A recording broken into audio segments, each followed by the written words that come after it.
E per prima il Veneto, Paolo Pizzolato. Grazie direttore, buonasera a tutti. Grazie. Allora, Pizzolato, cosa ne pensa?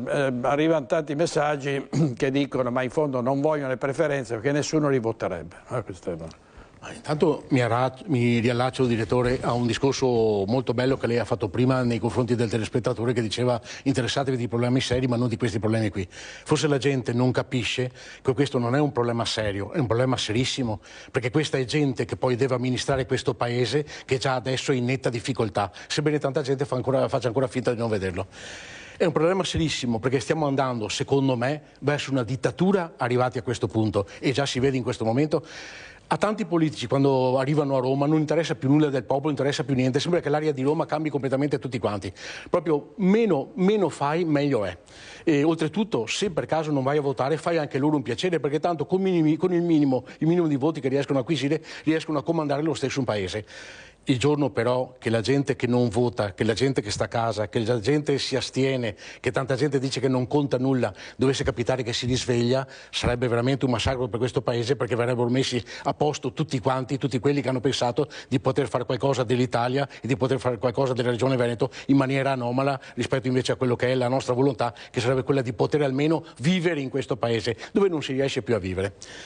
Faccio due esempi anche abbastanza pesanti, così la gente capisce cosa vuol dire la legge elettorale, cosa vuol dire le preferenze, cose di questo genere. Io in Riviera del Brenta ho il senatore De Poli.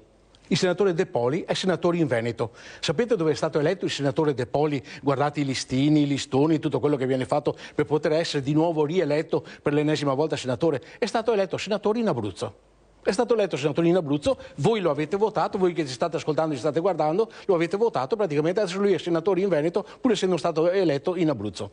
Abbiamo avuto anche un altro caso, all'interno di un listino della Lega Nord è stato messo un signore che da Noale praticamente è andato a fare il deputato a Roma per 5 anni, dove quando aveva finito il suo mandato, l'ultima volta, l'ultima legislatura, è venuto fuori su tutti i giornali perché è stato l'unico deputato in tutta Italia che non ha mai fatto un intervento, una mozione, una piccola interrogazione o portato a casa qualcosa per il territorio, così come facevano tutti gli altri deputati o senatori del territorio, che qualcosa porti a casa per rifare la strada, per i lampioni, per dare una mano a Messina e Scorzè, e questa persona non ha fatto nulla.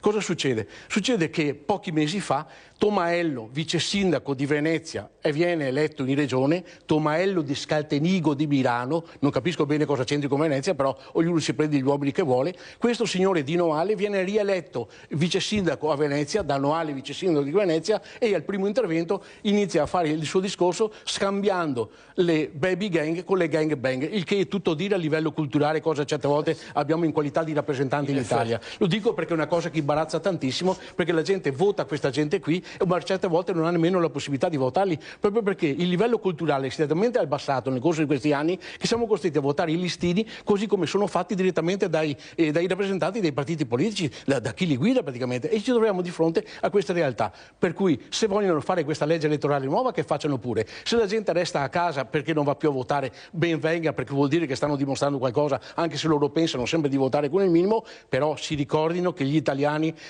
non sono sempre un popolo calmo e tranquillo, perché anche noi abbiamo fatto le nostre battaglie e la prima volta che l'italiano si incalza per davvero, vedrete che ne vediamo di belle. Grazie Paolo Pizzolato. Paolo Pizzolato. È la prima volta in vita mia che vedo un governo che mette in moto un referendum per cercare di migliorare una situazione del popolo. È una cosa assolutamente che non ho mai visto fare, per cui non so da che parte, da come sia partita questa iniziativa, perché non ho mai visto fare nulla di bello nei confronti del popolo.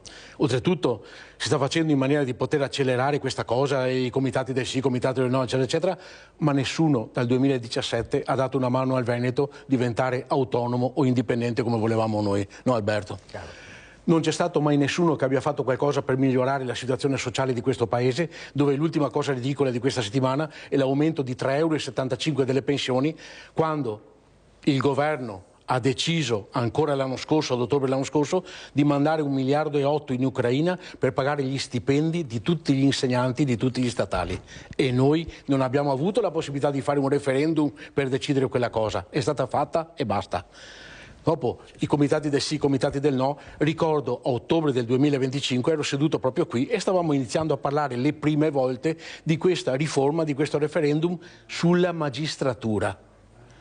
Con il passare dei mesi, con il passare dei semestri, stranamente i referendum si sono mossi, quelli dei referendum, è diventato il referendum per la giustizia.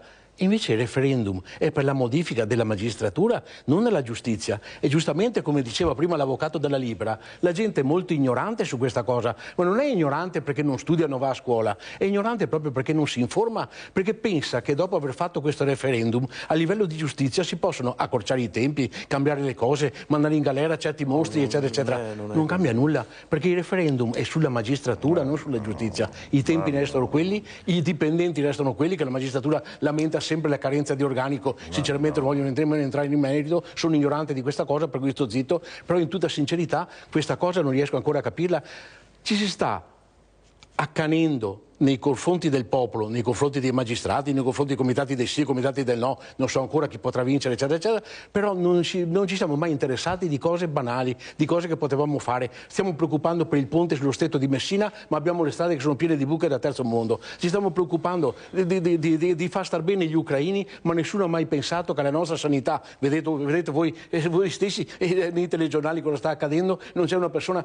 La settimana scorsa ero in un centro medico perché avevo bisogno di fare una risonanza magnetica. Ho pagato 182 euro per fare una risonanza magnetica a Mira in un centro medico che avevo. Avevo un signore vicino, un bel giubbotto che però aveva visto anni migliori, un bel paio di scarpe che però aveva visto anni migliori. E quel signore lì, quando si è sentito dire dalla ragazza detta alla segreteria che erano 182 euro, mentre io stavo pagando, ha detto: no signora, devo trovare qualche altro sistema per potermi curare, perché non posso permettermi di spendere questi soldi.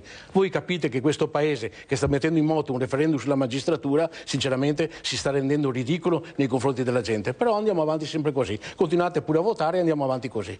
Paolo Pizzolato, poi torniamo dall'avvocato della Libera. Sapete che io quando vengo qui, direttore, lei sa perfettamente che porto anche un po' di numeri statistici, ogni tanto racconto qualcosa di quello che è la mia vita abitudinaria giornaliera, che è quella di essere in mezzo ai soldi.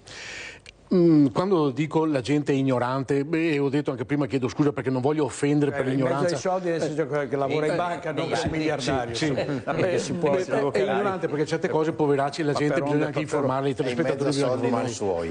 Sono soldi purtroppo non miei. Faccio un esempio ridendo perché dovevano essere, parliamo di soldi, parliamo economicamente parlando di quello che tanti telespettatori in questo momento non sanno, forse qualcuno ha letto qualcosa, ma logicamente la cosa è pesante, bisogna informarsi in maniera dettagliata e c'è gente che non può farlo.